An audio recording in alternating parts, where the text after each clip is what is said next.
Hi, everybody. We're live.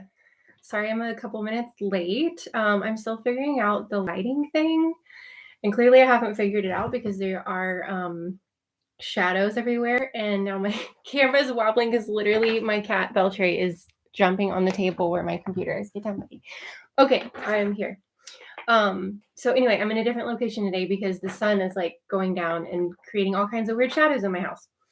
So hello. Oh, good. Passaggio Alavello, you made it. I know it's really late where you are, so thank you for being here.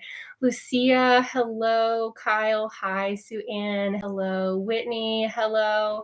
So good to have everybody here. So I have got a lot of fun stuff to share today about Thanksgiving. So I know some of y'all might already be, let's see, depending on where you are in the world, like this could be a completely different experience for you because you're at a different time of the day and maybe some of these stressful things are already happening. So anyways, I just wanted to be able to talk about some of the stressful things that happen during the holidays because there are a lot of them. So while everybody's getting here, let me know in the comments, what is your dish? Like if you're responsible for bringing a dish to Thanksgiving, what are you known for? What is your specialty? I am always responsible for bringing the chocolate chip cheesecake. I love cheesecake, and I will tell you my cheesecake secret. Okay, my cheesecake secret is to use not honey made graham crackers because those suck. Okay, so you want to use actually gluten-free graham crackers are really good because they're made with really great ingredients. Chris makes a green bean casserole. I love green bean casserole. So you want to find like a really good thick graham cracker to make your crust with for a cheesecake, and it will make all the difference in the world. Or you can make your own graham crackers at home, which I've done before, but that can be kind of a lot of work. Yeah, cheesecake is so good. My husband and I have a debate every year, like if cheesecake is a pie or a cake. So let me know which category you feel like that falls into. See, all the shadows are literally like so weird. So just like give me some. I'm sorry about all the shadows. Okay, so let me know in the comments what you make. I've only heard from Chris.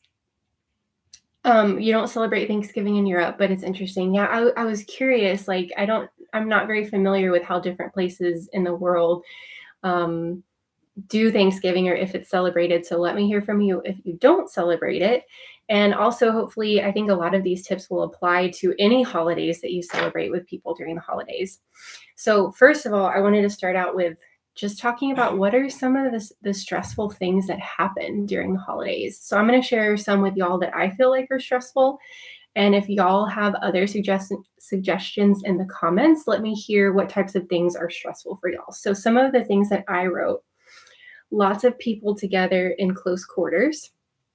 That adds like a lot of sound, smells, a lot of energy. I know a lot of us are kind of empathic and can feel what other people are feeling. So it adds a lot of energy into a space that now we have to process all of these other emotions that are like next to us. So a lot of those things that might feel unfamiliar or uncomfortable in a new setting.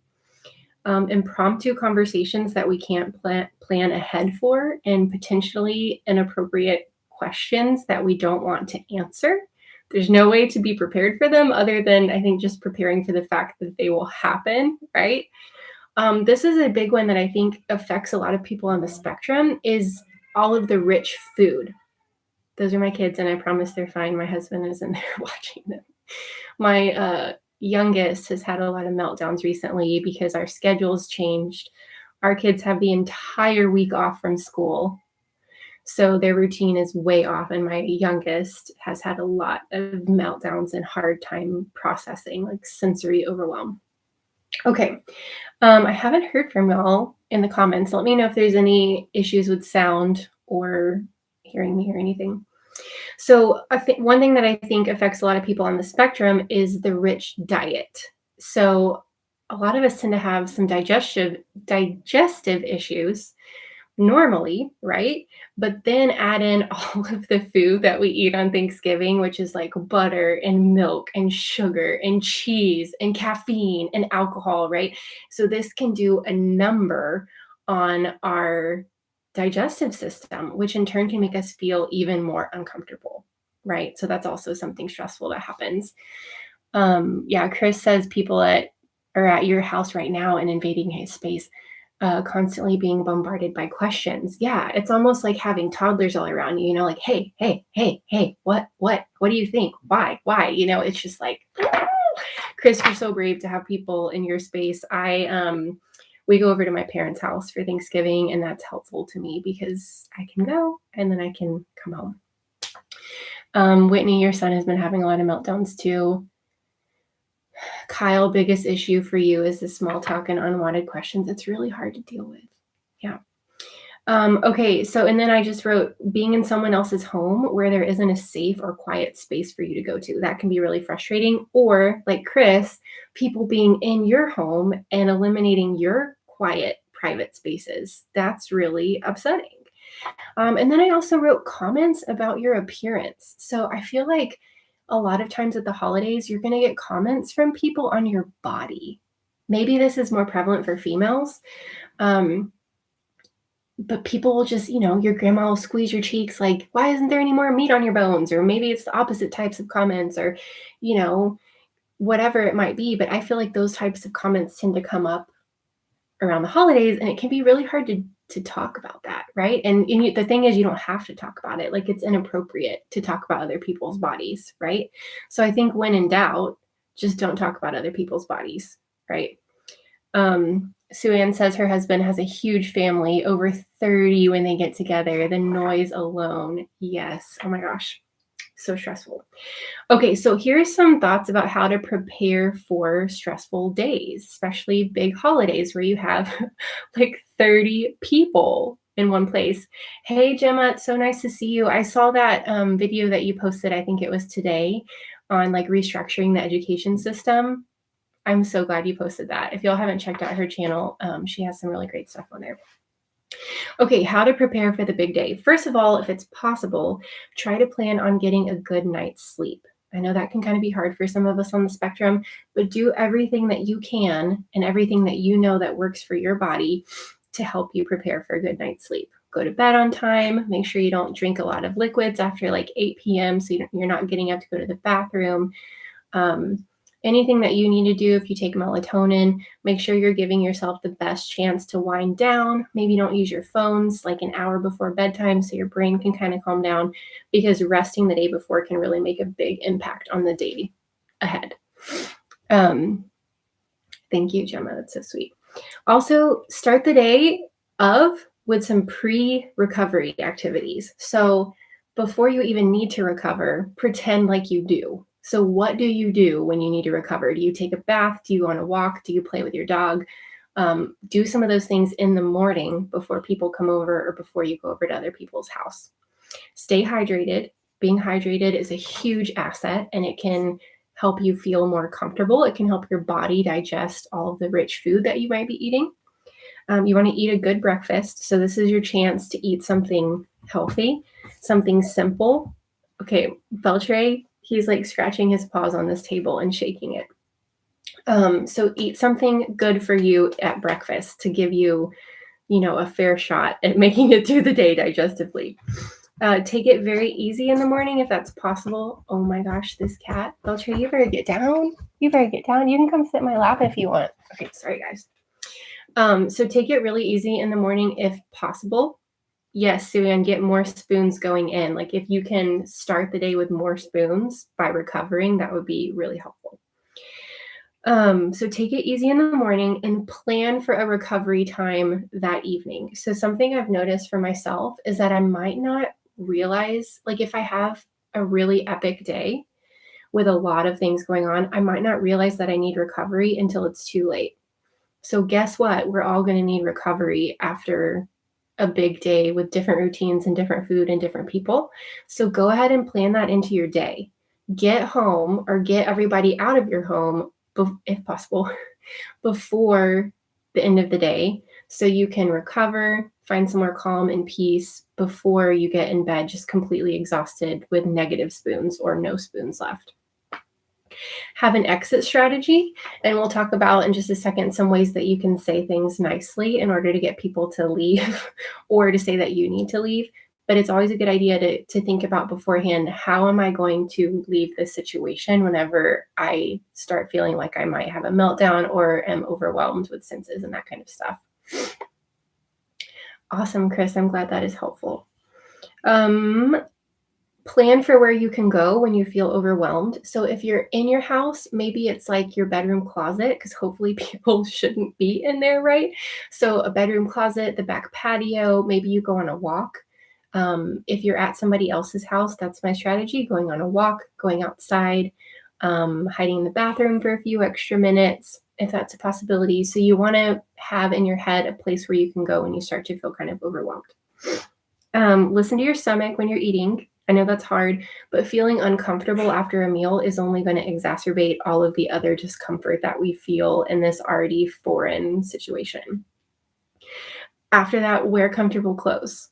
So, okay, look, I look kind of nice, but then I have on sweatpants, $7 sweatpants from Walmart, and they're like the most comfortable thing ever.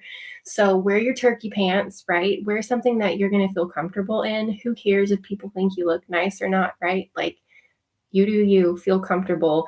And I've heard other people on the spectrum say that too. Like, that's one thing that really helps. If you wear comfortable clothes, it's like giving yourself just an automatic spoon that doesn't go away, right? If you're in comfortable clothes till the end of the day, that's a really great asset that I think can kind of give you this continual energy boost.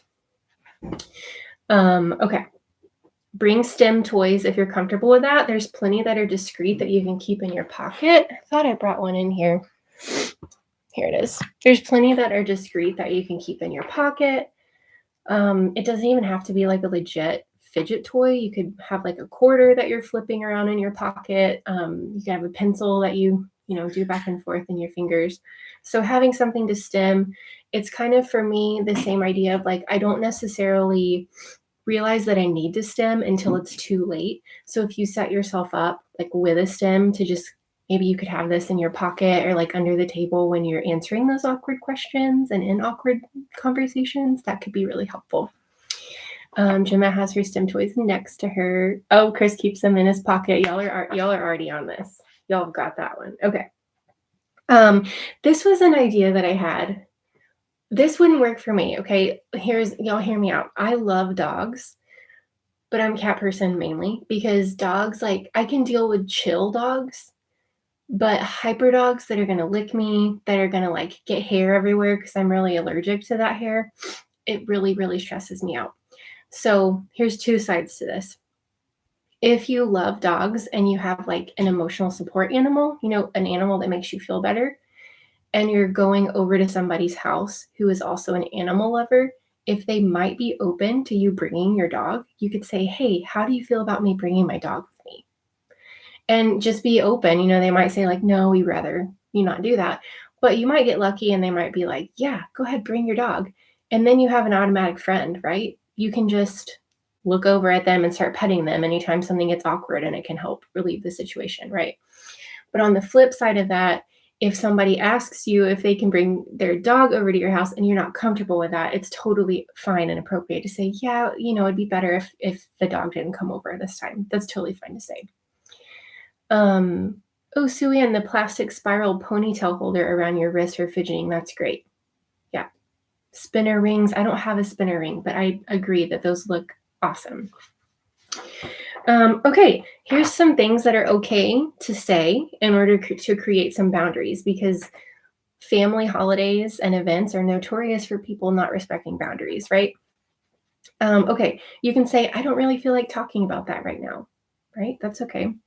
You can say, we've talked about this in the past. It hasn't really gone that well. I feel like now's probably not the best time to talk about it. And if you're not used to saying things like that, that can be like, whoa, you don't understand. My family will think that's so rude. They're going to freak out when I say that. Well, what's happening with you not saying that? Like, you are the one that's uncomfortable. Let's say somebody wants to talk about something that's uncomfortable to you. You're absorbing all of the discomfort by not saying, I really don't feel like talking about that right now, right? Put it back on the person that brought it up. It's not your responsibility to make them feel comfortable. And it's totally fine and it's totally appropriate to say, I don't really want to talk about that right now. even if it brings some tension into the conversation, you didn't start the conversation, right? So it's not your responsibility to make the other person feel better about the awkward question that they just asked. Cool. I love all the comments happening there. You can say, I need to step outside for a minute. That's totally valid. Here's something, I don't know, like if y'all have family members or friends who, when they make something, it's very important to them that you try it. And I know like a lot of us, we like to stick to the things that are comfortable and familiar. And we might not want to try the Jello salad or whatever, the weird pudding that Aunt Sally brought. We might not want to try that. So you can say, what you brought, it looks delicious, or whatever you want to say, but I know that it's not going to sit well in my stomach. And I really appreciate that you brought that for everybody else to enjoy. That's okay to say. It might feel a little bit awkward coming out, but it's totally appropriate. Don't put anything in your body that you don't want to. Like, just that's a boundary you need to draw. Don't put anything in your body that you don't want there. And it's not up to you to take care of the other person's feelings if they're hurt that you don't eat something that you don't want to eat. Your daughter and True to Myself says, my daughter and I stick together at events as well. Yes, and that's something that I wanted to share as well. Like, that's one of my strategies, is just spending time with the kids.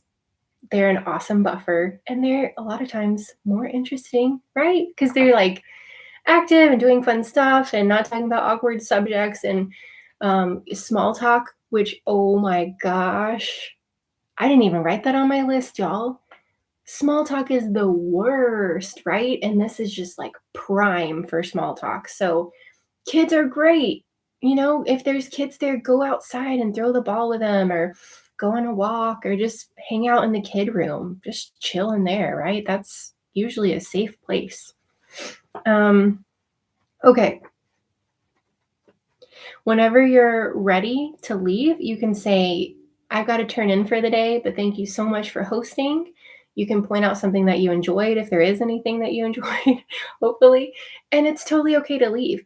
If you find yourself over-explaining, then something to think about, like, it's okay to answer with one sentence. Like, if you find yourself going into a paragraph about why you have to leave, that's unnecessary.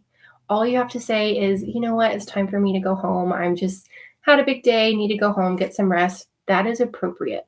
If you keep going past that and over-explaining, that's not your responsibility, and that's just adding more stress to you. So again, you're not responsible for making the other person, for handling their emotions however they perceive the fact that you need to leave, right? And then if you're hosting, Chris, I don't know, maybe you have some thoughts here. I don't host, so I don't, this might not, like when I say this, you might be like, yeah, that wouldn't go over so well.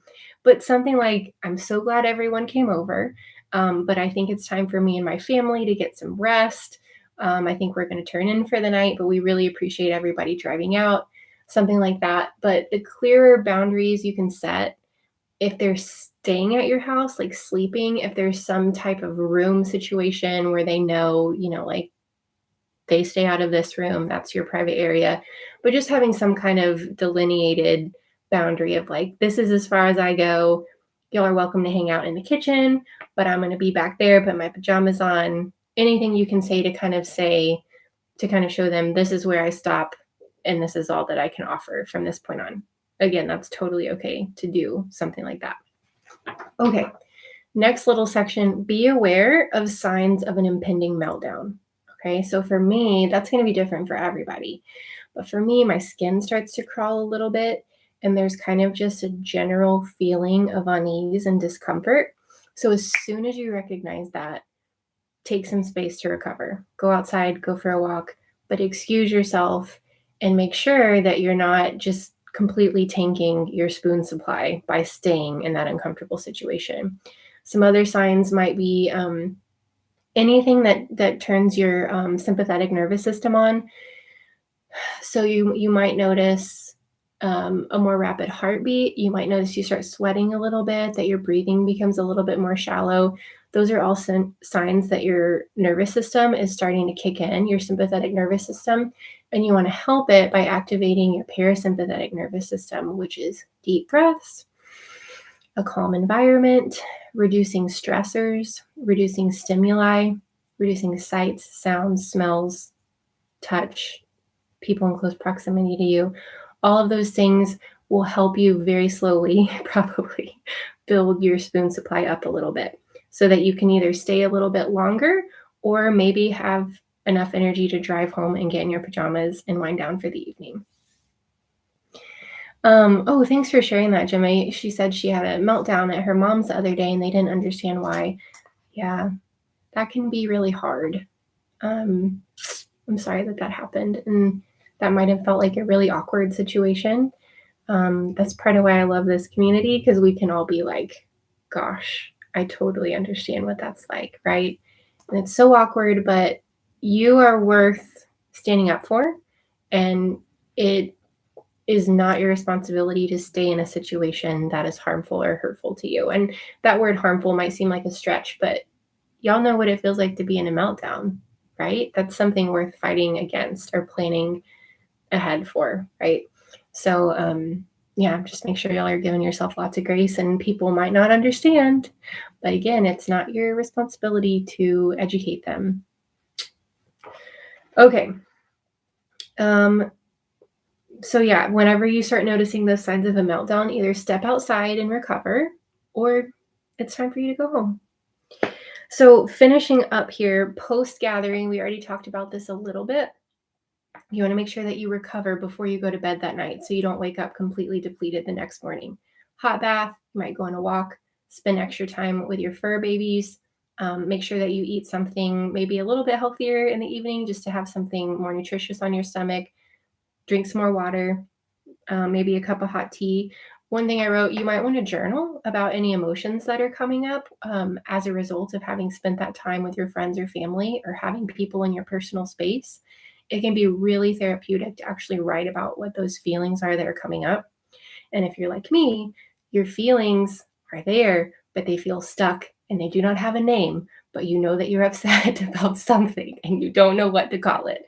If that is you, something that can help, going for a walk, meditating, or yoga. I personally find that whenever I do yoga, there's something about connecting the body with your breath. It just brings emotions out because emotions are actually stored in our body. There's actually scientific research behind that. Our emotions are stored in our body. And if there's something like anger or frustration, it gets stuck unless we let it come out. So we can help it come out by, one, giving it a name if we have a name for it. Two, doing something active to physically get energy out of our body. And just kind of taking some time to understand and become aware of the emotions that are coming up at that point. Just taking time to get up here. Hi, Orion. That's a really interesting point. I bet autistic women face greater judgment from others as a result of taking alone time. That's really interesting. That's a good point.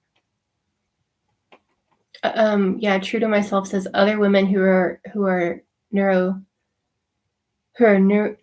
sorry, I can't say the word, neurodivergent can be really cruel. Yes, Orion Kelly is awesome. A Bear says, yes, yoga and dance. Dance is so great, right? Like for me, if I get something with a good rhythm or a good beat on, if I can dance, it helps me feel better, and it definitely helps me experience my emotions for sure. And while we're on it, like one of the last live video I did, like a live stimming session, you could turn that on when you get home and just like stim with me, because y'all know I was bananas in that video. So do whatever you need to do, turn that on, and you won't feel alone, and just do some stems. I thought that's what you meant, True to Myself. I thought that's what you meant, neurotypical. Yeah, some people who are neurotypical can be really cruel. Yeah, that's unfortunate. Okay, so some final reminders. You aren't responsible for other people's emotions. If you take away one thing, that is what I hope you take away. Carl says, I really struggle to actually recognize I'm getting upset until it's me too. And it's so frustrating because then people are like, well, why didn't you tell me the moment that you were frustrated? It's like, would have been nice if I knew when that moment was, it's frustrating. It's really frustrating. So I think journaling can help, dance, yoga, going for a walk, getting those emotions up, it can help. Another reminder, you aren't going to change anyone's opinions or beliefs over the dinner table. If they believe something, totally in opposition to you, that's not changing over dinner. So don't go down that road. And if somebody tries to change your beliefs or opinions, that's when you say, I don't really feel like talking about this right now. I like the sweater you're wearing. Just hardcore subject change. Yeah, if y'all haven't watched Orion Kelly's channel, he's so great. He's so great. Okay, leave conversations when they become unhealthy or unproductive. That's okay. Don't stay in a situation that doesn't feel good to you. You don't owe that to anybody. And you're only going to like deplete your resources faster if you do that. So just say, I need to go get some fresh air. Excuse me, I got to go to the restroom. Even if you don't have to go to the restroom, you have to go in that actual room. Okay, you have to. That's not a lie. You need to go in there and get away from people. That's not a lie. Don't bite off more than you can chew. I think this is a really good one. Just because family members are asking you to do something doesn't mean you have to say, okay, I can do that. So we've been talking about spoons in this video and in a couple of videos before this. If you know that you're low on spoons, don't say yes to something that's going to take those spoons away if you don't have enough to say yes to. So just because other family members are things, maybe they make more dishes, maybe they clean more dishes, maybe they do more stuff to clean up the house, just because they're doing that does not mean that you have to do it. So do what you can, and then if you feel awkward or something for not being able to help more, you can just say, I'm so sorry I'm not able to help more right now. I'm just really spent and I need to take a minute to myself to just kind of have a second to breathe. That's okay. They don't have to understand. They might judge. None of your business, right? None of your business. Your business is taking care of yourself. Yeah, saying no is really hard. Oh, you're welcome for this. I like talking about this with y'all. Saying no is really hard, but it really is something that gets easier with practice. I'm reading a book right now by Timothy Ferriss, and he says that taking a risk is only hard until you actually take the risk. Or taking a risk sounds really hard until you actually do it. So that risk would be saying no right now, right? That's a risk because you don't know how the other person's going to respond. But then once you actually go through with it and say, no, I'm so sorry, I can't help clean up right now. I just need to take a minute to myself. Terrifying, but then you said it, and now it's not scary anymore because it's out there. You stood up for yourself. And I'm telling you, when you start practicing standing up for yourself, there is nothing like it, my friends. There is nothing like it. Your body will respond in a positive way. You can do it with kindness. The other person might not receive it that way because some people do not like it when you set boundaries, and that's okay. But when you start standing up for yourself, it will become a little bit easier every time to say no. Doesn't mean it'll get less awkward, but you'll get better at it and you'll stop worrying so much about the repercussions because you'll feel so much better for having taken care of yourself. Okay. Okay, you can buy food rather than make it. I don't know who needs to hear that. Some of you might have really big family traditions where you have to make the freaking corn casserole and don't buy anything else. Use the same family recipe. That might work for them, but your personal experience is just as important as anybody else in the family or any other friend that's attending. So stand up for your own experience. If your experience is going to be better by picking up some cupcakes at the store on the way, do that. More power to you. People can get over it, right? Okay. And I say that, y'all, because, we're looked over a lot of times. We just go along with the routine and the traditions. We just go along with it, but no more, right? If we can tolerate some of it and we have spoons for it, okay. But let's just together, no, let's not do things that make us feel uncomfortable. Let's practice not doing that. Okay. And then to close, I wanted to introduce y'all to someone named Nedra Tawwab. Nedra Tawwab. And I think I already put the link in the description because I'm on the ball today. I got a haircut and I'm feeling myself. Okay, so I put the link in the description. Nedra Tawwab she's a therapist who specializes in boundaries and relationships. She has great content, y'all. Literally, you can go on her website right now and I bet you will just scroll because you can look at her Instagram posts on her website. They are so good. and so helpful. And she is the boundary queen, and she will give you the words to say for stressful situations. So here are some things that she says to help beat the holiday blues. You are welcome, Chris. Thank you so much for coming, and good luck with your guests. You've got this. Like, we believe in you, and we're here to support you however that looks. Yeah, Kendall, I'm glad you're here. Hello. Okay, so to close, here's something from Nedra Tawwab, how to beat tips for beating the holiday blues, which I know a lot of us experience. Create new traditions. I don't know who needs to hear that. My family has a lot of traditions. If being in the same house as your family is stressful, decide early to stay in a hotel instead of with your family. That's totally okay and appropriate. Don't declare, I hate the holidays. Commit to finding a way to make it different this year. Don't force unhealthy interactions because it's Thanksgiving or it's Christmas. Set expectations early about gift giving and commit to not going into debt. Celebrate with friends if your family isn't an option. If cooking is stressful, get your meal catered or go to a restaurant. If you're visiting family, carve out some alone time. We talked about that. And if you feel lonely this time of year, make a list of things you can do to enjoy the holiday season.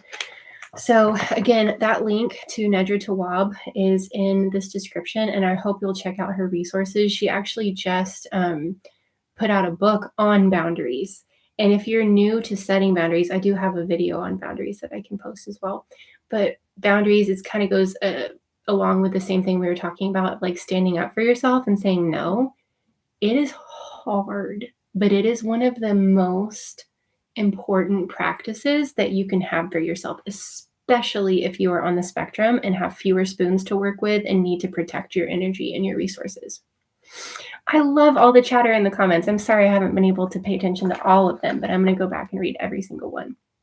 Okay, so lastly, to close, thank you all so much for being here. I love this community. I love seeing the same names like all the time, and then we have a few newbies every time, and I just love it so much. So if you're enjoying the channel, if you want to support it, if you could subscribe, if you haven't already, give this video a thumbs up.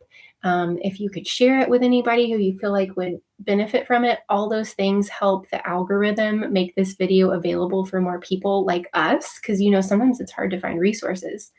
I also have a Meltdown Survival Guide. The link is in the description. You can pick your own price to pay and download that. And I specifically created that. I think it's 7 pages long, and it has tips to help you learn how to know when a meltdown is approaching, things you can do once the meltdown is happening, how to recover, more about how our parasympathetic and sympathetic nervous systems work together and how we can use that to our advantage to help with the meltdown situation.